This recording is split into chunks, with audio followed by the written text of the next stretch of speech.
हमारा भारत सरकार से निवेदन है, वित्त मंत्रालय से भी निवेदन है, यह जो भारत में ग्रेगोरियन कैलेंडर के अनुसार फाइनेंशियल ईयर की सुविधा दी गई है, प्रबंध किया गया है, इसको समाप्त कर हिंदू नववर्ष की तिथियों अनुसार यह कार्य करना चाहिए। बहुत से कार्य ऐसे हैं जो आज तक हो रहे हैं। आज हमारे देश में अनेक बातें होती है, हिंदी भाषा की भी होती है, हिंदी की गिनती नहीं आती। आज कोरिया हो, जापान हो, चाइना हो, वहाँ की भाषा में ही सब कुछ होता है।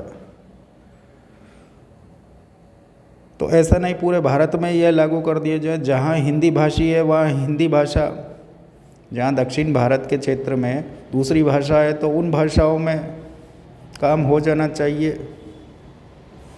और यह सोचा जाए कि केंद्र सरकार के अधीन अनेक अधिकारी आते हैं तो एक यूनिफॉर्म, एक ही भाषा का उपयोग, अंग्रेजी सुलभ है तो ठीक है, किंतु कम से कम नववर्ष, फाइनेंशियल ईयर, असेसमेंट ईयर की तिथि परिवर्तित की जा सकती है और किसी न किसी प्रकार से हिंदी भाषा को महत्व, हिंदी तिथियों को महत्व देना चाहिए। वित्त मंत्रालय ने भी ड्यू डेट 31 दिसंबर कर दी, लास्ट डेट 31 मार्च। तो यह नववर्ष से जब किया जाएगा, हिंदी कैलेंडर के अनुसार जब किया जाएगा तो हो सकता है वित्त मंत्रालय में जो कठिनाई है कुछ कम हो जाए। हम हमारे देश में हिंदी भाषा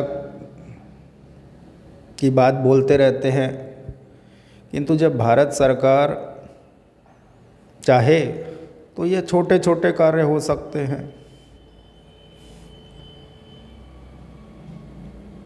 कहीं भी जाइए दूसरे देशों की भाषाओं में लिखा होता है, हमारे देश की भाषा में आज के युवा 1 से 10 के अंक भी नहीं जान पाते। तो हम दूर जाते जा रहे हैं। हम हमारे नववर्ष को प्राथमिकता नहीं देते।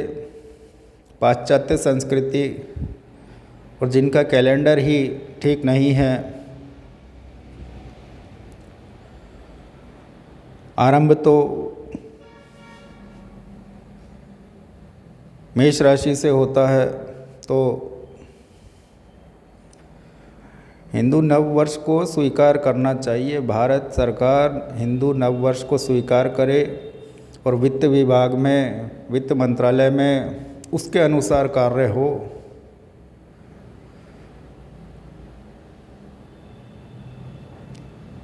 अब हमारी बात को समझा जाएगा नहीं समझा जाएगा हम नहीं जानते, किंतु कहीं ना कहीं सरकार को ही आगे आना होगा। जब हमारे देश में लोग स्मार्टफोन यूज़ में ले सकते हैं, प्रयोग में ले सकते हैं, तो क्या 1 से 10 तक की गिनती, हिंदी के अंक नहीं सीख सकते? हमारे देश में ही हमारी भाषा और संस्कृति पर प्रहार हो रहा है, कोई दूसरा नहीं कर रहा, हम उनको बढ़ावा नहीं दे रहे। हो सकता है हिंदी को बढ़ावा देने के लिए करोड़ों अरबों खर्च होते भी हो, किंतु जब तक प्रयोग में नहीं लिया जाएगा तब तक यह हम सबको जोड़ने वाली संस्कृति दूर होती जाएगी।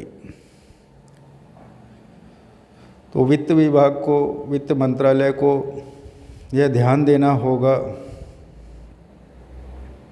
क्योंकि अनेक संस्कृतियों में वही एक प्रामाणिक कैलेंडर है, पंचांग है, और उसके अनुसार ही सब कुछ होना चाहिए।